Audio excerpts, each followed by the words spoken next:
Tonight, Rachel Reeves confirms a big shift is coming in next week's budget. She will change the UK's debt rules to borrow up to £50 billion extra.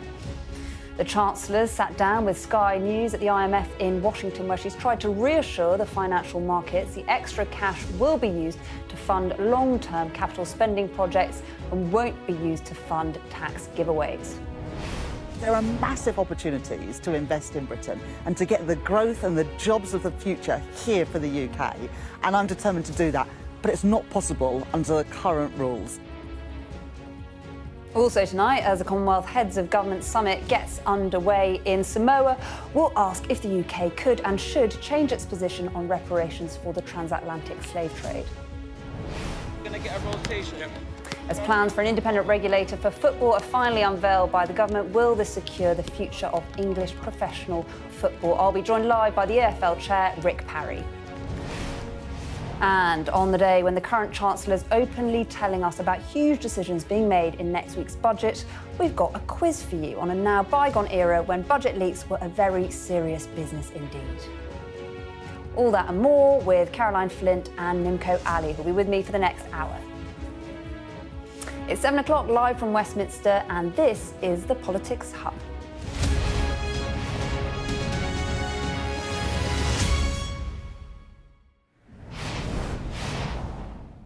Hello, good evening. Welcome to the Politics Hub.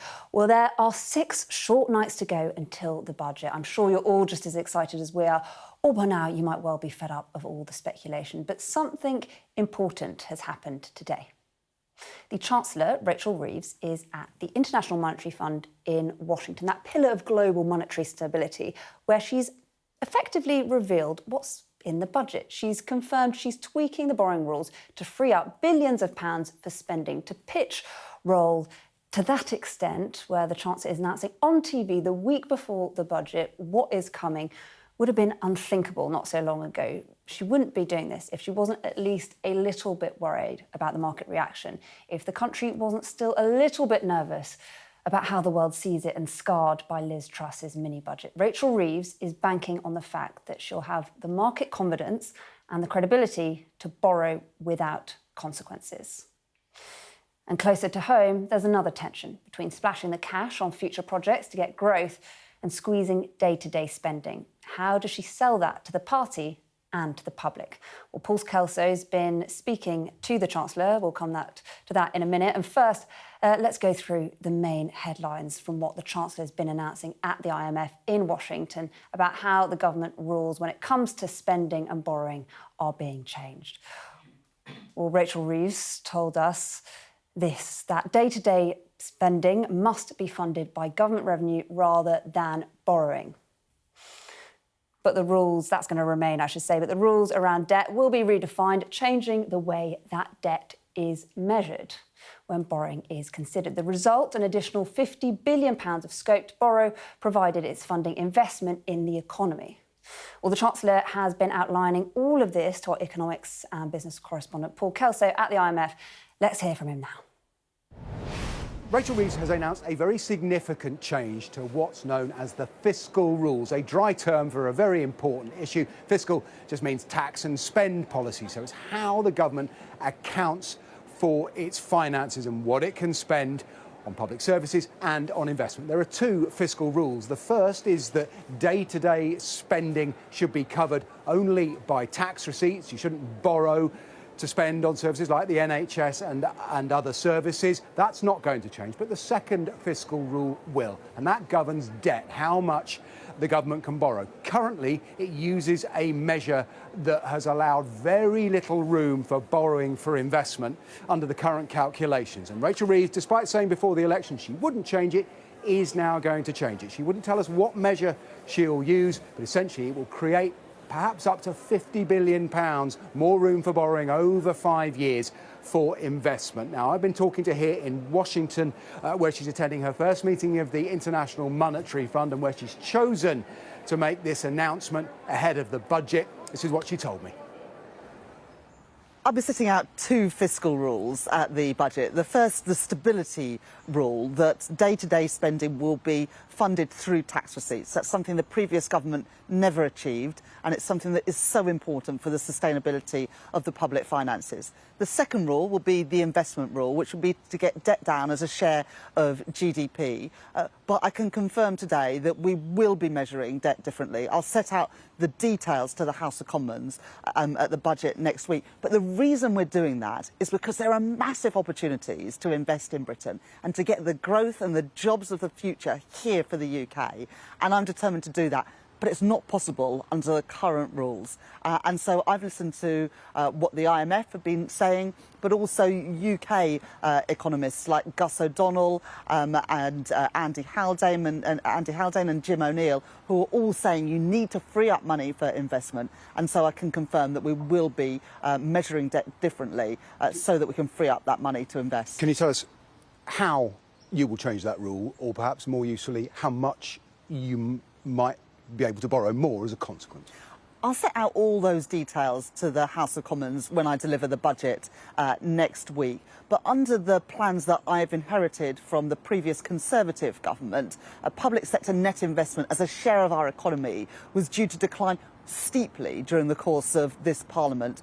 And if we carried on that path, it would be a path of decline. And I don't want that path for Britain when there are so many opportunities in industries from life sciences to carbon capture and storage and clean energy to AI and technology, as well as the need to repair our crumbling schools and hospitals. So we will measure debt differently, but of course we'll put guardrails in place to ensure that every pound of taxpayers' money spent is spent wisely, and will involve the National Audit Office and the Office for Budget Responsibility in that. I mean, you know your critics are going to say you painted yourself into a corner with your tax pledges to get in office. Now you're fiddling the rules to give yourself some headroom. Well, the rule that really bites is the first rule, the stability rule, to get day-to-day spending funded by tax receipts. That's something that the previous government weren't even trying to achieve, and we will show in the budget next week how we will deliver on that promise. The second rule is about being responsible by seizing the opportunities, but doing it in a way where we're making sure we're getting value for money for every pound of taxpayers' money spent. But there's a debate to be had, and there's a divide, I think, in politics today about whether you're on the side of investment, and that's where I am with our investment rule, or whether you're happy to see Britain go on a path of decline. And if the Conservatives and others oppose the changes to the fiscal rules and the investment rule next week, they have to accept that those investment opportunities in digital, in transport, in low-carbon energy, where Britain has a real chance to lead the world, if they don't support the changes to that investment rule, then they're accepting that path of decline. The IMF has supported public investment this week, very public. The wind is blowing in that direction. You've cited some domestic advocates of that. Do you think the markets, though, you will have the confidence of the markets to borrow that money without consequences that we've seen only 2 years ago? Well, we'll make sure that we've got sufficient headroom in meeting our targets. That's really important. But markets will also want to know what the money is being used for. And if you continue to borrow just to fund day-to-day spending, I don't think the markets do think that that is a good idea. But if you are borrowing to invest in things that will deliver a return for our country and a return for taxpayers, that's a very different scenario, which is why it's also important that alongside the investment rule and being very clear that borrowing is only to pay for investment, that we have guardrails around what we can invest in. And that's why we'll be making sure that the National Audit Office and the OBR are brought into evaluating to ensure that we're getting good value for money and a return for taxpayers. Presumably one way you retain the confidence of markets and meet your first fiscal rule is to hit people in their pockets. You're going to have to tax them more and you're going to have to make spending cuts. Just one, national insurance on pensions, employer pension payments. If you introduce that, are you going to exempt the public sector so the private sector has to bear it all? I was clear in the statement I made to the House of Commons in July that there will be difficult decisions in this budget around spending, welfare and taxation. But the precise details I will set out to the House of Commons next week. The worst thing that a Chancellor could do in the budget next week is not put Britain's public finances and Britain's public services on a sustainable path. I'm determined to do that. I will be a responsible Chancellor. I will be honest and transparent about the challenges we face, but also how we'll fix them to wipe the slate clean after the mismanagement we've seen the last few years under the Conservatives, ensure that our sums add up and free up money to invest so that we can grow our economy, bring good jobs and investment to Britain. Okay, finally, if I may, just briefly, we talked a lot about what economists think, what the markets think, what businesses think. What would you like an individual, a consumer, a household, ordinary person who may be someone who's voted Labour for the first time or for the first time in a while, what do you want them to think of your budget when you sit down on Wednesday? That I've done everything in my power to protect ordinary working people, that we're beginning to fix our National Health Service, and that we're beginning to rebuild our country, fixing the foundations to seize the enormous opportunities that I can see are out there and we must grasp together as a country. The question that now follows from this announcement is whether the markets will bear Britain's demands for more borrowing. These rules are self-imposed, remember, and they're done by governments to demonstrate to markets that the UK is credible, that the financial plans are credible and can be trusted. Now, there was some early reporting of this change to the fiscal rules in the Guardian newspaper. That did cause a little upward tick on the bond markets. And remember, we are only 2 years on from Liz Truss's mini-budget when confidence in the UK plummeted and the cost of borrowing soared. Rachel Reeves badly needs this to go down well so that if she does want to borrow more for investment, the UK can afford it. Now, I should say at the economics level, the sort of people who gather at meetings like the IMF, there's a lot of support for borrowing more for public investment in infrastructure, in IT, the kind of things Rachel Reeves says will deliver growth. The IMF have said that while the UK's current debt level is risky, in their words, we should be thinking about public investment, and borrowing for public investment should be protected. There are some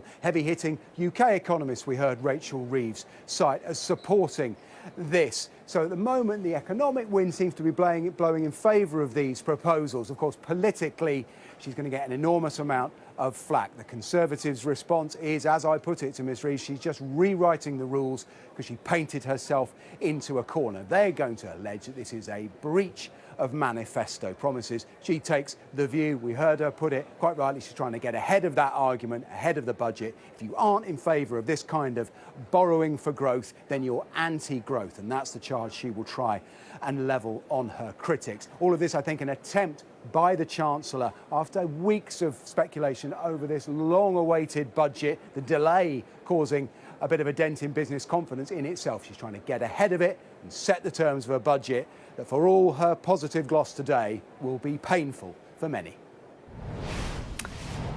Well, tonight we've been getting reaction from the Shadow Commons leader, Chris Philp. Let's have a listen to what he had to say.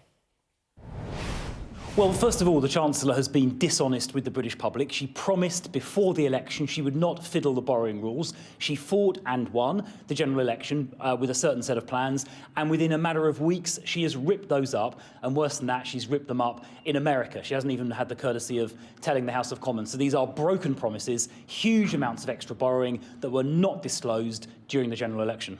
Borrowing that is required because your government didn't borrow, didn't invest. Well, the last government invested hugely in infrastructure and science and research and so on. But the point is, the extra borrowing is not free money. It's going to have to be paid back. It will inevitably increase the interest rates that the government pays on its debt, and that will increase mortgage rates. Now, there may be a debate to have, but that debate should have happened during the general election. The Labour Party should have been honest with the public about their plans, and we should have had that public debate. What they did is they lied to the public during the general election. They said they were going to stick to the existing fiscal rules, and now they've ripped all of that up. It was deeply dishonest to disguise their intentions during the general election campaign. You say it's not free money. That's a fair point. Was it free money when the Treasury team that you were part of borrowed to cut taxes? Well, I saw mistakes were made by the previous Chancellor and the previous Prime Minister, neither of whom are in Parliament any longer. But what is clear here is it's a question of honesty. Rachel Reeves and Keir Starmer should have set out their plans in the election and we could have had a public debate, but they didn't do that. They misled the public, and these plans will inevitably lead to higher interest rates for mortgage borrowers up and down the land. Well, if anyone can explain all this, it's our Deputy Political Editor, Sam Coates. Sam, it's been a really interesting day. I mean, how much of a risk do you think Rachel Reeves is taking here? I think that is a great question because on one level, we've got to wait for the reaction for the markets, not on a day, but over the next few weeks, because if the cost of borrowing does go up, then there could be some political questions to answer, because that kind of stability was the stability that Labour promised when they fought the election campaign. But I think the first thing to say is it is fairly clear to me that we're getting a Labour government that is a bit different from the one perhaps that voters might have thought they were going to get by observing the election campaign. On the change that Rachel Reeves made today, as Paul was saying, it was very clear last November Rachel Reeves said she wouldn't do what she did today. It was a promise to the bond markets. She's changed her view once she's got into power. She's entitled to explain that. They've explained it slowly over some weeks, and that's, I think, gone down well in the markets and elsewhere. But it is a different approach to the one that she said she would take before the election. Just like what she's doing on tax. If you look very, very closely at the wording in the manifesto, there are phrases like no plans to raise other taxes, and it turns out now they are. But if you just listen to all sorts of press conferences from the election campaign, which I've been doing in the last couple of days, going back over the election campaign, you wouldn't think that there are big tax rises coming. Now there's probably in the region of £35 billion of tax rises that are going up. So I think all of that is interesting, but that I don't actually think is where the political danger lies.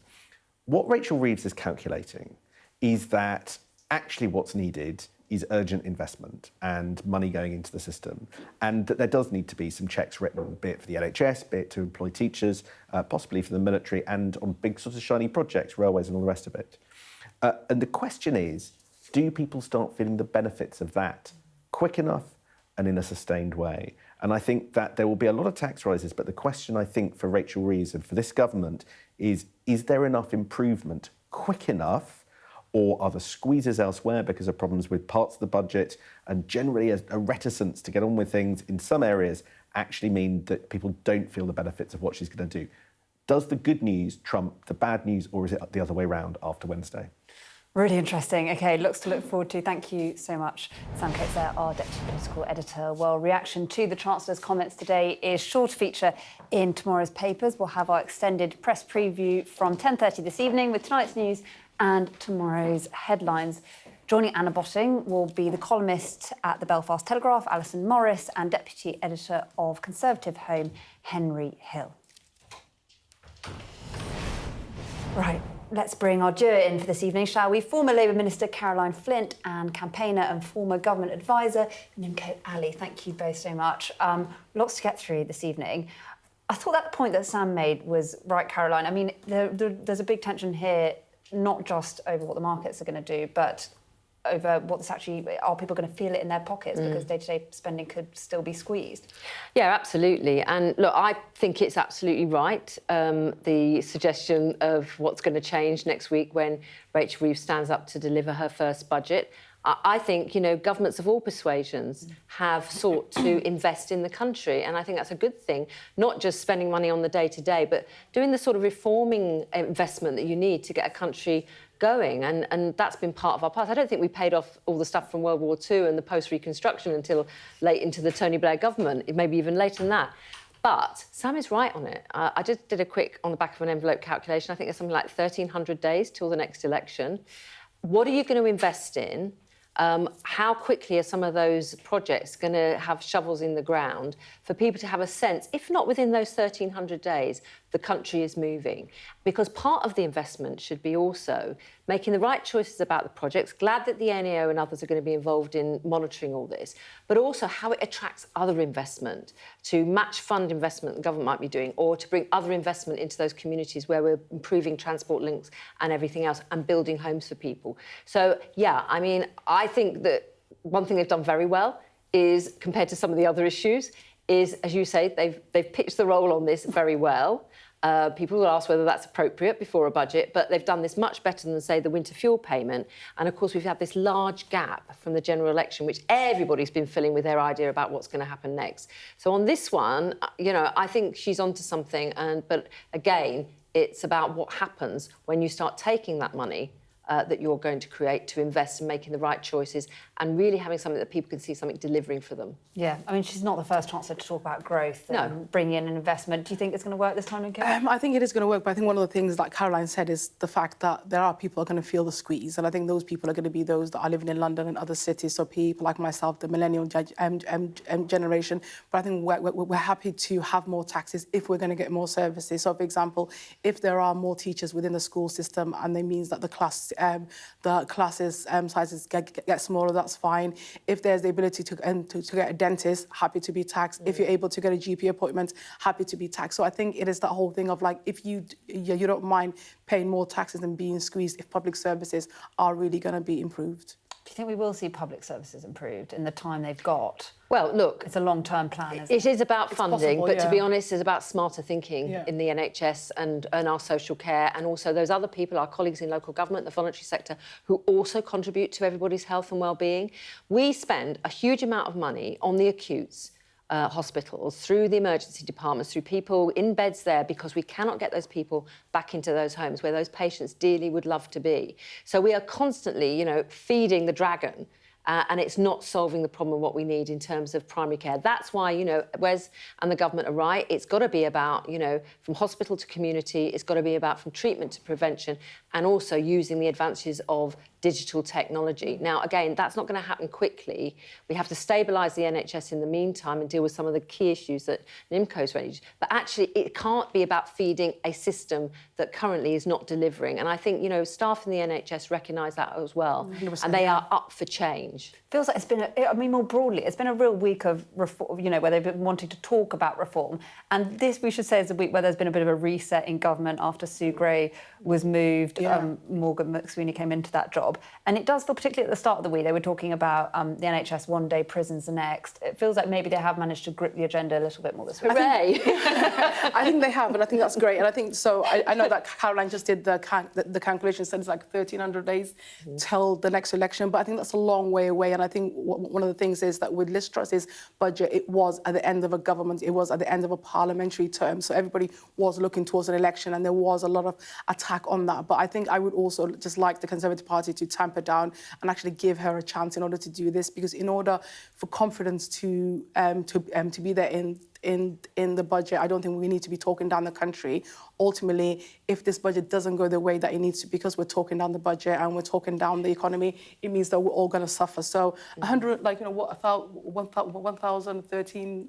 1,300 days. 1,300 days, whatever the thing is. It's a long good time. It's a long time. So I think I would also say to the Conservative Party, just give her a chance as well. And 6 days till the budget, of course. We will bring you full coverage of Rachel Reeves's first budget as it happens next week. That's coming up next Wednesday from 10 a.m, when we'll be joined by our expert correspondents for full analysis of what it means for the economy and, of course, for your finances. You're watching the Politics Hub. Coming up,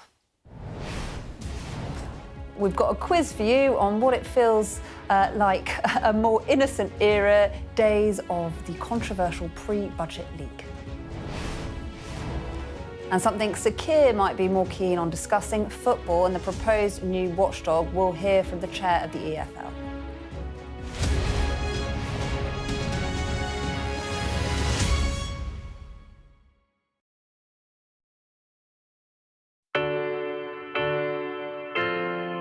I'm Mark Stone and I'm Sky's correspondent based here in Washington, D.C. We'd been warned that we would meet people in the lowest moment of their lives. Their story is one of fundamental American failure. Well, a slow drive for the president as he approaches his golf club, but I have to say there are more media here than there are supporters. We love Trump! I've witnessed the remarkable passion for politics here, but the anger too. This is just the audience that Joe Biden wanted. Is this the moment to reform gun laws? You know, it's easy to go to politics. But it's important. It's at the heart of the issue. For all the talk of a toned-down, humbled Trump, yes, maybe there was just a little less rhetoric, a little less divisiveness, but in the end it was the same rhythm, the same speech, the same man.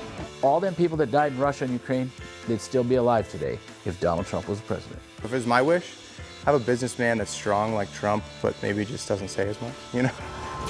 We are under Israeli military restrictions in terms of some of the things that we can film, but it's important to be in there. What we've been allowed to see over here is a humanitarian corridor. Free wherever you get your news. A young American medical student is making remarkable things happen. I've seen a lot of difficult things, and honestly, it breaks my heart. These children don't deserve that. I don't think there's a single Arab I know who isn't seriously disturbed by what's going on. And so they gathered for this wonder of nature. I'm very excited right now. This is an extraordinary moment beyond anything I could have expected. Sky News, get the full story first.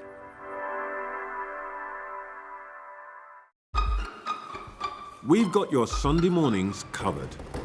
From the front page and the sounds of the streets to the voices of the people who make the major calls and big picture politics beyond Westminster. We'll put you at the heart of our story. A new start to Sunday. I'm ready. Are you? Join me, Trevor Phillips, Sunday mornings on Sky News. Speaking on this. Hello, welcome back to the Politics Hub. Whilst his Chancellor faces questions about the future over in Washington, the Prime Minister's trip to Samoa has been filled with questions about the past. Commonwealth leaders are preparing to defy Keir Starmer and agree plans to examine the potential for reparations for the transatlantic slave trade. Keir Starmer is visiting the South Pacific nation for the Commonwealth Heads of Government meeting, CHOGM. But he's ruled out reparations, saying it would lead to, as he puts it, very long, endless discussions about the past. Let's bring in our duo again, shall we? Nimco, what do you think about this? I think there has to be a conversation. Ultimately, the transatlantic slave trade was horrific, and we have to understand that the UK and other kind of Commonwealth countries such as Australia have, made a lot of money out of it. And ultimately, this concept of our civilizations and the kind of the forwardness that we have in this country are built on the transatlantic slaves. So we have to be able to have that conversation. But it's not necessarily just about money. I think the reparations could come in a lot of ways. Ironically, the IMF is a very interesting place where they could be giving more liquidity to some of these Commonwealth countries in order to deal with things like climate change. So ultimately, it is not just about a financial check. It's also about regulations that could ultimately help these countries. So I think it's really wrong for Keir Starmer just to dismiss it. And interestingly enough, his own Foreign Secretary has said that there should be reparations paid. So I think that would be an interesting conversation around the cabinet table.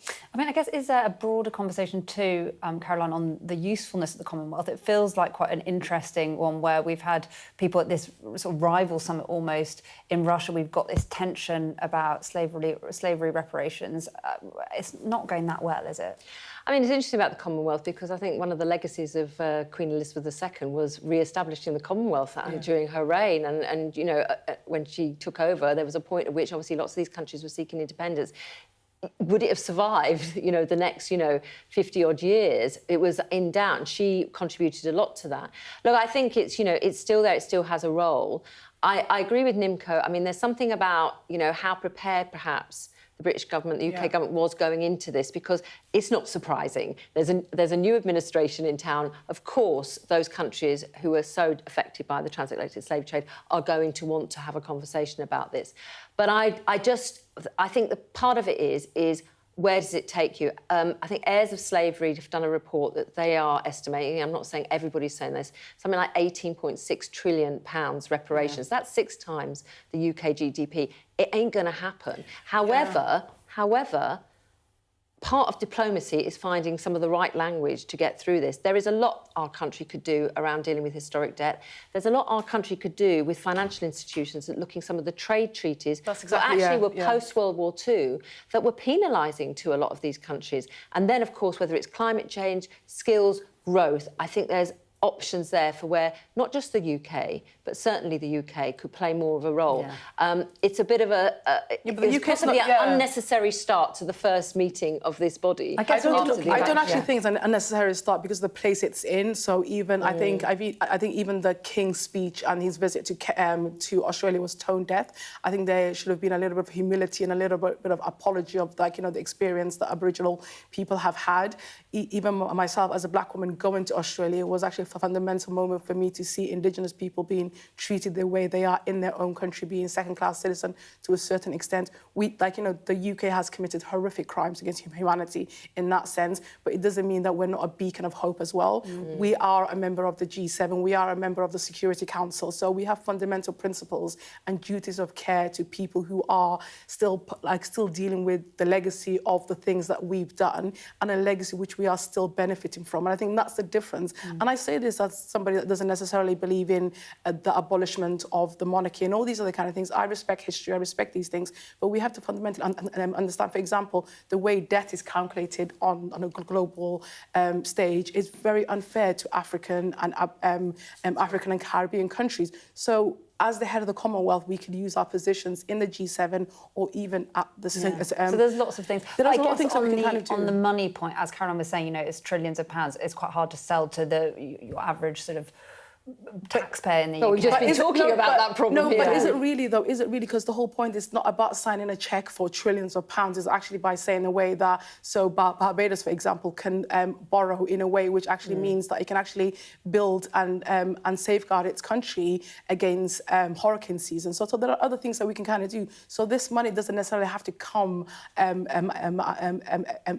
of our taxes. There are systems that we've actually instituted and systems that we're in charge of that could really do these things. So it is not just about just signing a blank check. No, totally. And whether it's in cash or kind or whatever it is, unpicking some of these, to be honest, punitive systems and treaties and debt recovery, that's all there. I think part of it is not ending up in a situation where the focus on, if you like, the language and reparation is a roadblock to sorting some of the things that you're 100%, saying. It's not about giving money over, because who do we give money over? But there are systems that we can actually really decolonise and actually really ensure that people are able to live the way that we're living today. So I think that's my really point on interesting. that. Thank you both. We'll come back to you shortly. But now on to something Keir Starmer would always like to talk about, the beautiful game. The long-awaited Football Governance Bill has been introduced to the Lords today. Our sports correspondent, Rob Harris, has more from the newsroom now. Well, it's been introduced into the House of Lords in an attempt to speed it all up, because there were previous plans under the Conservatives, but they ran out of legislative time before the election was called. So now it is the reshaped football regulator. They're saying that there will be strengthened fan engagement enforced on clubs, but looking at the bill, it's quite vague indeed how that would be achieved and what consequence there is for not engaging with fans. Also, new commitments along with equality and diversity, and something that has been removed from this version of the bill. No longer will club takeovers have to abide and align with UK foreign and trade policy. That was something of concern to the European football authorities, which have rules against government interference in football, and ultimately, if it stayed, it could have led to English clubs being banned from Europe. But some of the most contentious parts of this bill are around the financial distribution models in English football, and there is currently an impasse between the all-powerful, wealthy Premier League and the lower leagues in the EFL. They can't reach a deal on how some of that wealth from the top is redistributed. This regulator could force a deal on them, and quite notably, it could intervene on the future of parachute payments. They're the handouts given to those clubs in the Premier League that get relegated to the Championship. Now, the Premier League believe they are integral to the game. They're important in terms of ensuring that teams, when they're promoted, do continue to invest in players, knowing that if they are relegated, they'll get significant payments still going forward. But the EFL believes they distort the competition. And this is just the latest issue that the Premier League is having to deal with. There's already a lot of infighting within the league over its own financial rules and various legal cases. And for the regulator, it could well take on many of the gripes of English football, and it might be expected to intervene on more things than fans anticipate it is actually able to do. So all those complaints of fans could eventually reach the football regulator, things like ticket pricing, which it says that clubs have to consult the fans on.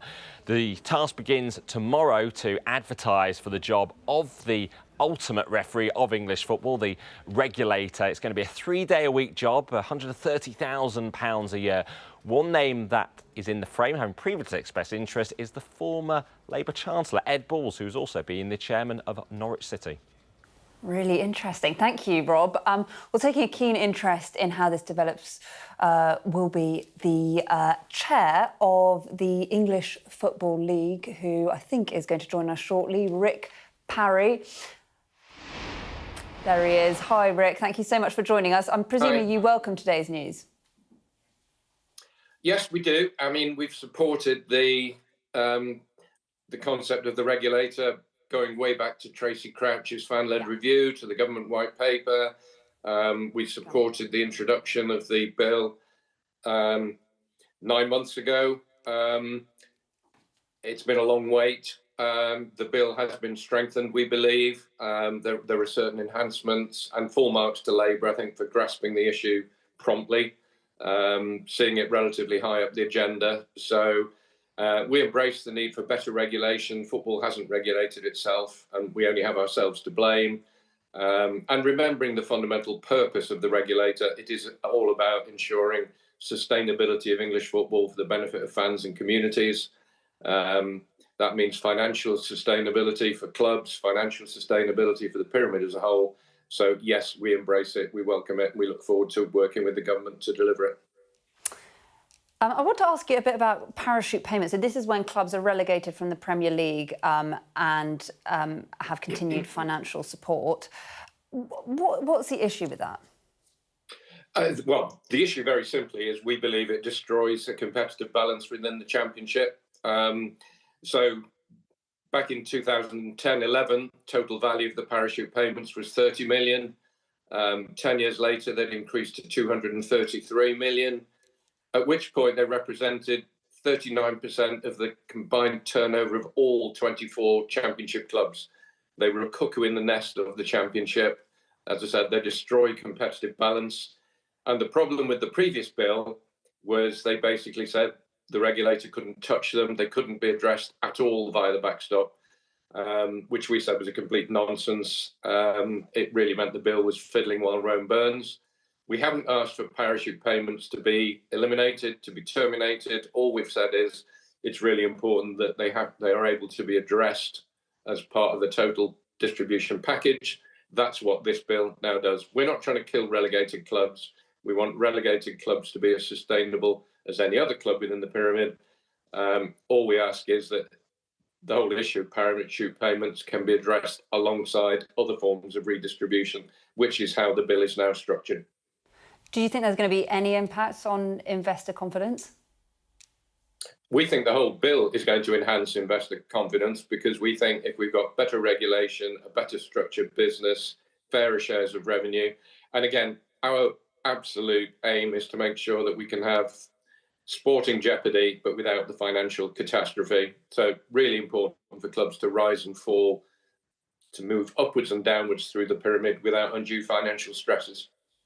What the Premier League have said today is that they're concerned by rigid banking-style regulation, as they put it. They say it could prevent clubs from investing in world-class talent. I mean, do they have a bit of a point here?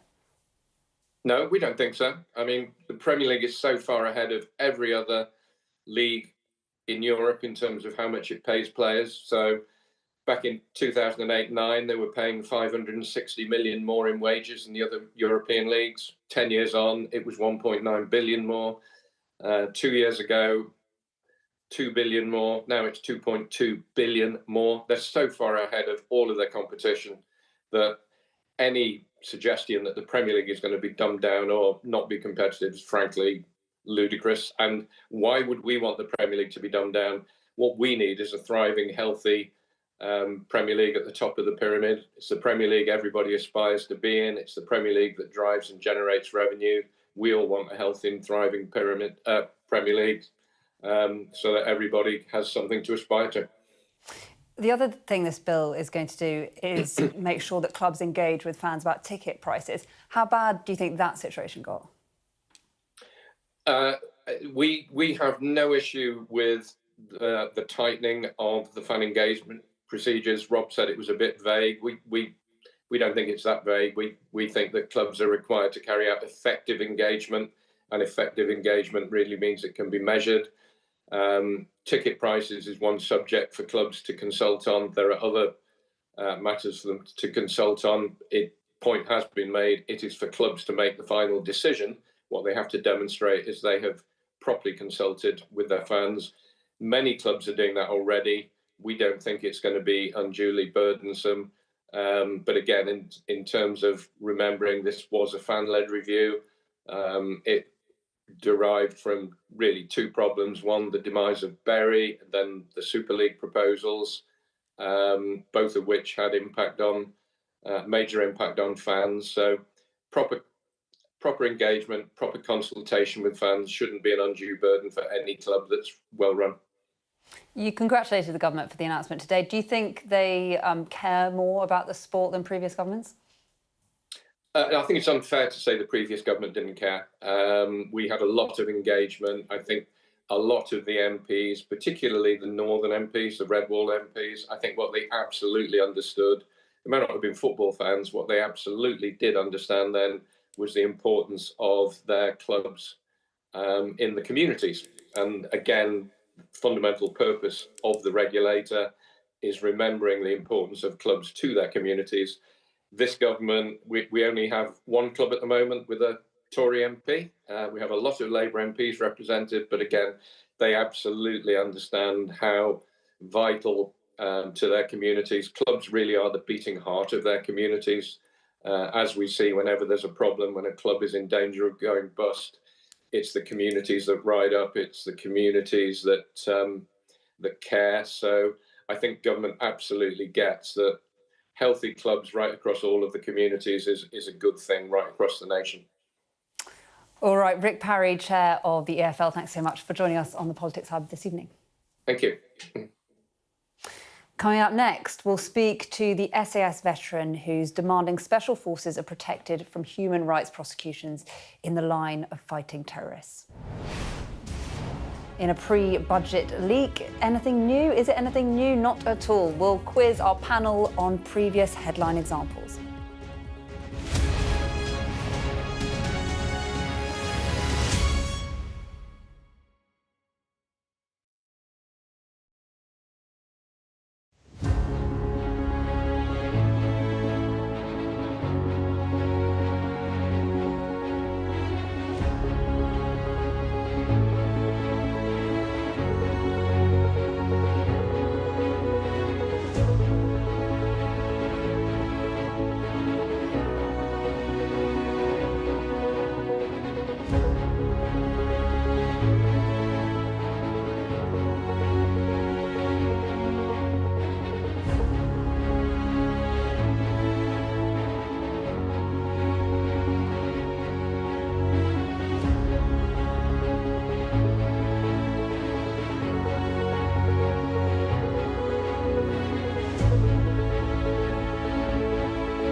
Hello, welcome back. Well, a group of former SAS commanding officers have demanded that human rights law be disapplied when it comes to the prosecution of special forces fighting terrorists. In a letter to The Times, they criticise the effect of the European Convention on Human Rights on serving personnel who they say are being hounded by what they call predominantly vexatious claims. Chief among their concerns is the effect it could have on future recruitment into the SAS. Well, one of the signatories to that letter joins me now, veteran Jamie Lowther-Pinkerton, a former commander in the 22 Special Air Service Regiment until 1994. Thank you for joining us. Just tell us a bit about your letter to The Times, what it is you're hoping to achieve. Well, it was spurred by the soldiers who we commanded back in the day. So we're talking 30 years ago, which says something in itself, because these soldiers are still being hounded for operations that they went on at the time, where they were found by coroner's court to have no case to answer. And yet, to correct one thing, we're not looking for a free ticket here, and we're actually not looking to sort of criticise the Human Rights Convention per se. We're just asking for it to be properly applied, because at the moment it's applied as it were normal life.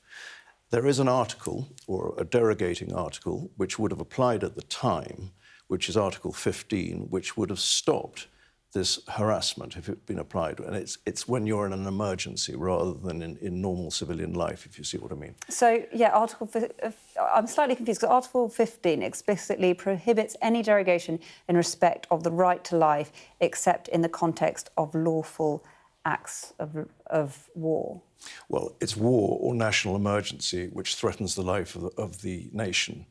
And 2 cases were actually taken against the British government back in the day, and both of them, by the judges of the European Court of Human Rights, were found to have, the British government was found in favour of the British government because it was a time of emergency, which meant that you reverted to the laws of armed conflict, to the Geneva Conventions, and all of the sort of plethora of laws which governs that sort of circumstance.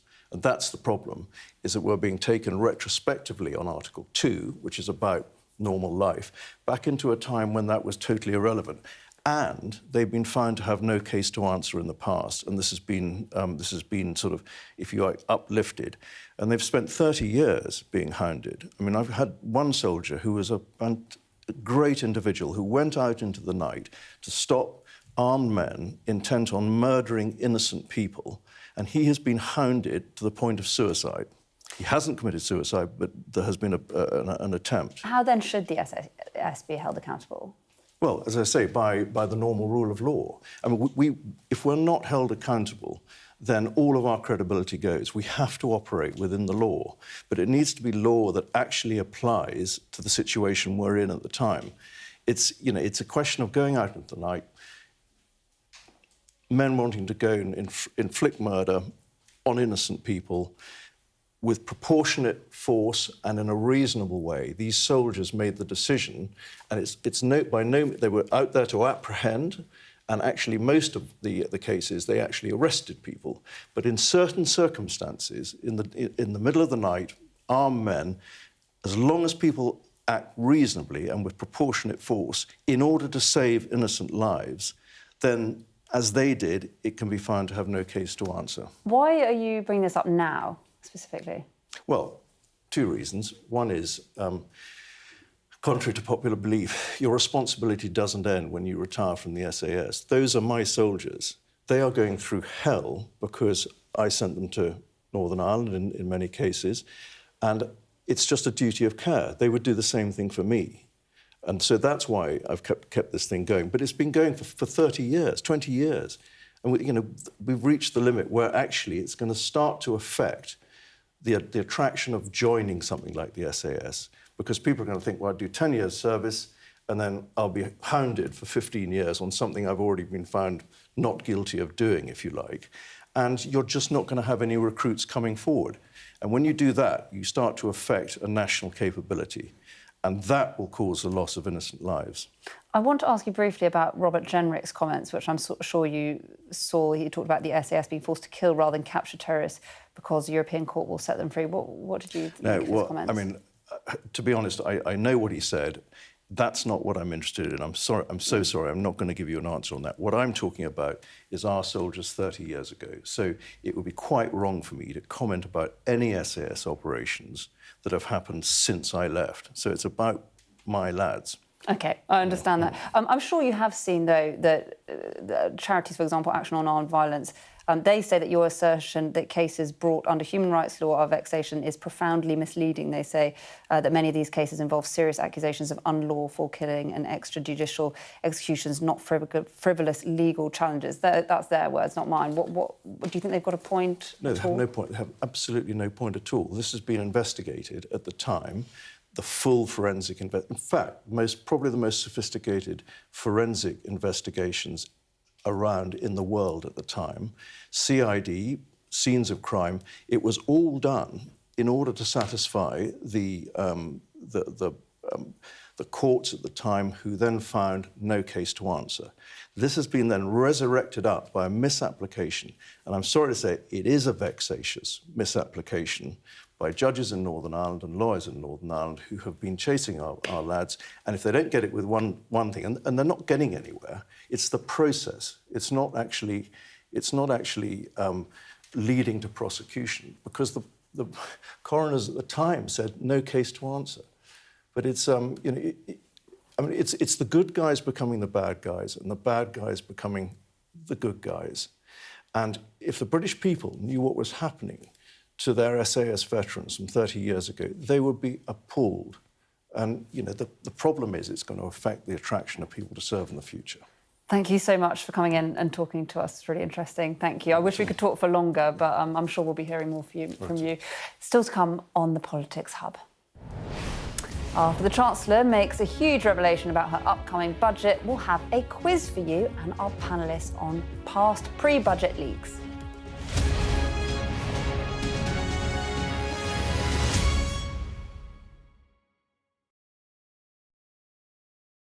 Weeknights on Sky News. This is your chance. Tell people. Welcome to the Politics Hub. Our police force has apologised. If you want to find out about Grimsby, you come to the docks.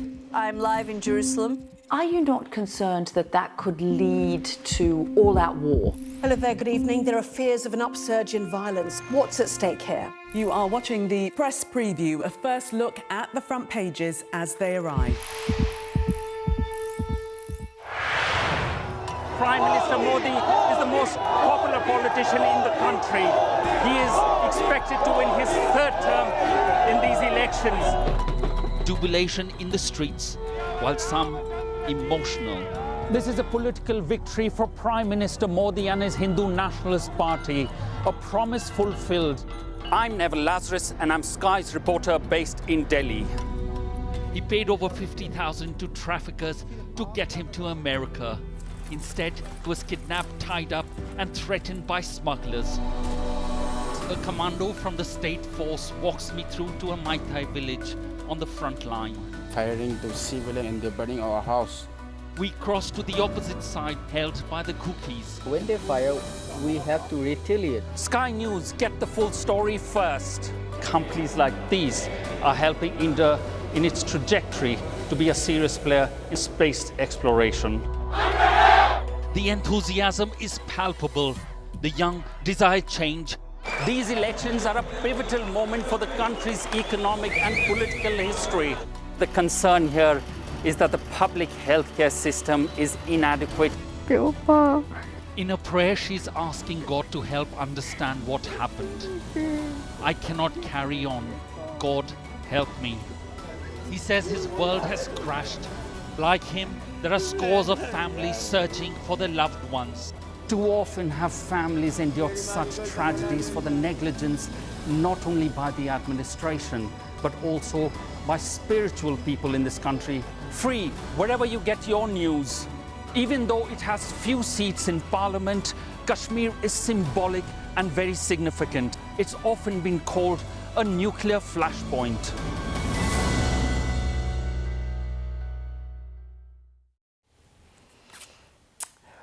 Well, we're going to double back round to the budget chat to end the programme and the attention Rachel Reeves has got for revealing that key detail today on borrowing rules. This wouldn't be the first time little budget snippets have got out before the Chancellor revealed all in the Commons. So tonight we thought we'd test our panellists' knowledge of some more infamous pre-budget leaks. Right, I'm sorry about this because this is quite tricky actually. We were testing some of it on our John Craig. He did quite well, but are we together? Or are we no pressure. You're against each other. We're against each other. Okay. So there's no right. Nimco and Caroline. Let's start. Number one. Which newspaper did a leak of George Osborne's budget in 2013 famously appear in? The Guardian, The Evening Standard, or The Express? Ooh. The Evening Standard, I think. Great knowledge. I think it would have That's been right. the Standard well as well. Done, Nimco. 1 point to Nimco. And he went back to them, said, "Could I have a job later on?" Well, yeah, no, exactly. no, became the editor. Can I become the editor? Can I run it? The London Evening Standard tweeted an image of its front page containing the main announcement prior to his statement in Parliament. Right, number two. Which Chancellor was told off by the Commons Speaker for briefings ahead of their budget, saying one of the biggest moments in the parliamentary calendar has been undermined by the continuous leaking of significant announcements to the media over several days? Ooh, do you remember this? This was it's quite recent. Oh, it's got to be Rishi there. It's got to be Rishi. Give away. I can't remember the other ones. I didn't even know the other. Yeah, well, I knew. It is Rishi Sunak. It was quite recent. That was in Stick with the day job, 2021. It was Lindsay Hoyle that said that. Right, next one, number three. Which newspaper handed back documents with information of Ken Clarke's 1996 budget after it was leaked to them? Telegraph. Oh, Telegraph, I think. No, it was Mirror. actually. Mirror, wow, okay. I didn't know that, but I've got the answer in my hand. It was very honourable. Right, can we squeeze a couple more in? Which of these chancellors resigned after their budget due to a leak to a newspaper? Oh, 3, James.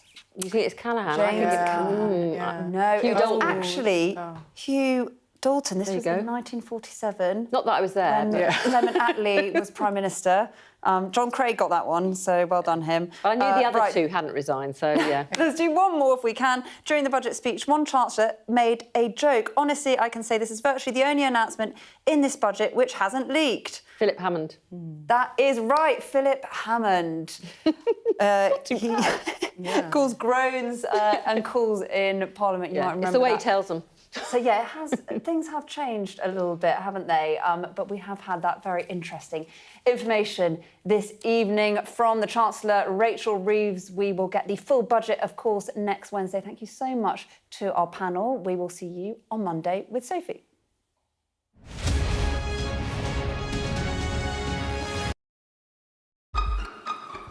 We've got your Sunday mornings covered. From the front page and the sounds of the streets to the voices of the people who make the major calls and big picture politics beyond Westminster. We'll put you at the heart of our story. A new start to Sunday. I'm ready. Are you? Join me, Trevor Phillips, Sunday mornings on Sky News.